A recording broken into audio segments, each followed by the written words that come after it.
پر کوئی مالی مصیبت آ جائے یا کوئی بھی مصیبت آ جائے تو ہمیں پہلا کام جو کرنا چاہیے نا وہ ہے اللہ کا شکر ادا کرنا۔ ہم میں سے اکثر لوگ اس چیز کو بھول جاتے ہیں۔ ہم شکوے شروع تو کرتے ہیں لیکن کبھی بھی ان میں شکر نہیں ہوتا۔ ہمیں یہ کرنا چاہیے کہ ہم اللہ سے استغفار کریں، ہم یہ مانیں کہ جس چیز سے ہم گزر رہے ہیں یہ اللہ تعالیٰ کی کوئی سزا نہیں ہے، بلکہ یہ تو اللہ تعالیٰ کے امتحان کا ایک حصہ ہے۔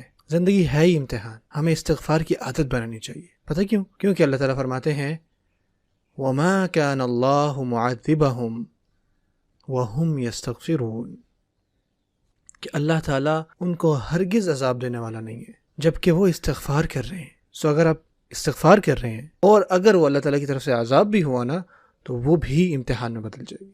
اللہ سے استغفار کریں، غور کریں کہ آپ سے تو کہیں پہ غلطی نہیں ہوئی۔ اگر میں کہیں اسٹرگل کر رہا ہوں تو مجھے چاہیے کہ میں خود سے پوچھوں کیا میں نے کہیں سود تو نہیں لیا، کیا میں نے کسی کا مال تو نہیں چرایا، کیا کسی کو دھوکہ تو نہیں دیا، کیا کسی کو تکلیف تو نہیں پہنچائی، ٹھیک ہے نا، کسی کی فیلنگز کو ہرٹ کیا ہو میں نے، یا کسی کے میں نے حق چھینے ہوں، کیا میں نے کسی کو گالی دی ہو، کسی کی غیبت کی ہو، ٹھیک ہے نا۔ اپنے اندر جھانکیں، یہ ہمیں کرنا چاہیے۔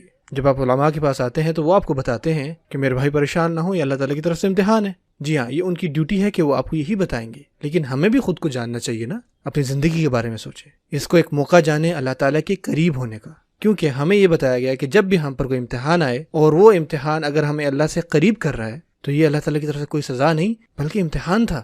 اگر میں کسی مشکل وقت سے گزر رہا ہوں اور وہ مشکل یا مصیبت مجھے مسجد تک لے کر آ رہی ہے تو اللہ یہ تو اللہ کی طرف سے امتحان تھا، یہ تو بلکہ تحفہ تھا اللہ کی طرف سے۔ لیکن اگر میں کسی مصیبت میں ہوں اور میں سوال کرنا شروع کر دیتا ہوں، اور جس کے بارے میں بات کرنا چاہ رہا تھا وہ یہ ہے کہ کبھی بھی سوال نہ اٹھائیں، اللہ سے دعا مانگیں، استغفار کریں، شکر ادا کریں، لیکن کبھی بھی سوال مت اٹھائیں۔ یہ نہ کہیں کہ اللہ میں کیوں، آپ کیوں؟ آپ سے بہت سارے ایسے لوگ ہیں جن پہ بہت ساری مشکلیں آئیں کہ آپ چاہتے ہیں کہ ہم آپ کو دکھائیں، اگر ہم آپ کو ٹھیک کرنا چاہتے تو ہم کیا کیا کر سکتے تھے، اللہ یہ بھی ہو سکتا تھا۔ اللہ تعالیٰ کہتے ہیں کہ یہ نہ کہو کہ میں کیوں، جب آپ اس دنیا میں آئے تو آپ کا امتحان شروع ہو گیا، ٹھیک ہے نا، آپ امتحان کے لیے یہاں آئے تھے۔ جو بھی سوالات آپ کے کوسچن پیپر پہ تھے وہ آلریڈی لکھے ہوئے ہیں، آپ ان کو نہیں بدل سکتے۔ یہ کہنا بند کر دیں کہ میرے ساتھ ایسا کیوں ہو رہا ہے۔ یہی آپ کے سوالات، ان کا جواب دیں، اپنی بہترین استطاعت کے ساتھ ان کا جواب دیں۔ جب آپ فوت ہوں گے نا تو پھر آپ کو آپ کے ہاتھ میں آپ کا رزلٹ کارڈ پکڑا دیا جائے گا۔ ہم ایسے کیوں نہیں سوچتے ان چیزوں کو؟ ہم کہتے ہیں کہ ایز مسلمز ہم اس دنیا میں آئے ہیں اس زمین پر تاکہ ہمارا امتحان لیا جائے۔ قرآن مجید میں آتا ہے، اور جیسے جیسے آپ بڑے ہوتے جاتے ہیں تو آپ کو ریئلائز ہوتا ہے کہ کتنی حقیقت ہے اس بات میں۔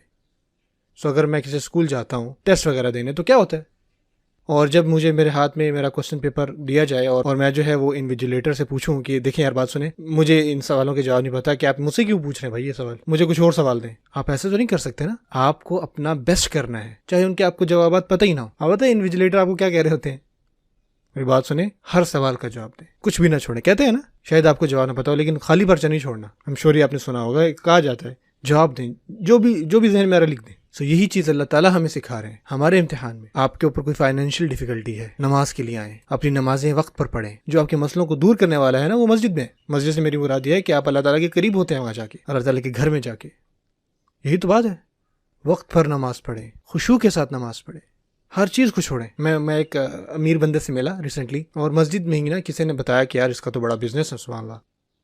آپ کو پتہ ہے کہ اس نے وہاں پہ کیا کہا کہ میرے پیارے بھائی میں یہاں پہ بزنس کے بارے میں کوئی بات نہیں کرنا چاہ رہا، میں یہاں پہ اپنا اور اللہ کا تعلق بہتر کرنے آ رہا ہوں، اس حوالے سے میرے سے بات نہ کریں، میں اس پہ کنسنٹریٹ اور فوکس کرنا چاہ رہا ہوں۔ اتنا سرپرائز ہوا کہ آپ کی سوچ ہے۔ میں سوچا کہ دیکھیں لوگوں کو پتہ ہے کہ جب وہ آتے ہیں تو ان کے ذہن میں ہوتا ہے کہ شاید یہ میری آخری نماز ہو۔ کامیابی یہ نہیں ہے کہ آپ کے پاس کتنے پیسے آ گئے ہیں، واللہ اصل کامیابی تو یہ ہے کہ کیا اللہ تعالیٰ آپ سے خوش ہیں یا نہیں۔ اگر آپ کو جنت مل رہی ہے تو یہی کافی ہے، چاہے آپ کے پاس اس دنیا میں کچھ بھی نہ ہو، چاہے آپ کے پاس اس دنیا میں کوئی گھر بھی نہ ہو، کوئی بات نہیں۔ اگر اللہ آپ سے راضی ہیں تو آپ کا جو درجہ ہے بہت اونچا ہو سکتا ہے ان لوگوں سے جن کے پاس بہت ساری چیزیں۔ ایسا ہے، اللہ تعالیٰ جو ہے ہمیں صحیح سمجھ عطا فرمائے۔ سوچیں، آپ مسجد میں آتے ہیں، اپنے آپ کو کمپلیٹلی کٹ آف کیا ہے، جب آپ سجدے میں جاتے ہیں تو صرف آپ کا دھیان اللہ تعالیٰ کی طرف ہوتا ہے، کہ کتنی خوبصورت بات ہے۔ اسی وجہ سے اللہ فرماتے ہیں یا ایھا الذین آمنوا استعینوا بالصبر والصلاۃ ان اللہ مع الصابرین۔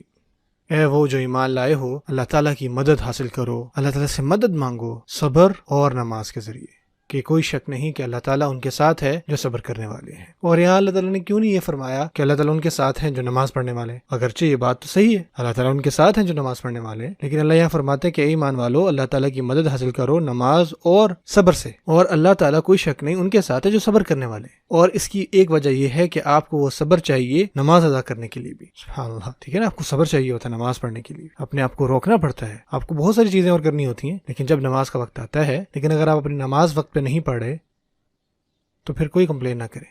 ہو سکتا ہے کہ آپ کا وہ مسئلہ ملٹیپلائی ہونے لگ جائے، اور ہو سکتا ہے کہ آپ مزید ڈپریس ہونے لگ جائیں بجائے یہ کہ آپ بہتر ہوں۔ اور اس انسان میں بڑا فرق ہوتا ہے جو اللہ تعالیٰ کی قدر اور مطمئن ہوتا ہے۔ اللہ تعالیٰ کیا فرماتے ہیں کہ جب آپ میرے قریب آئیں گے تو ایسا نہیں کہ آپ کو بہت سارا مال مل جائے گا ایک ساتھ، لیکن یہ میرا وعدہ ہے کہ آپ راضی ہو جائیں گے کیونکہ آپ میرے ساتھ ہیں اور میں آپ کے ساتھ ہوں۔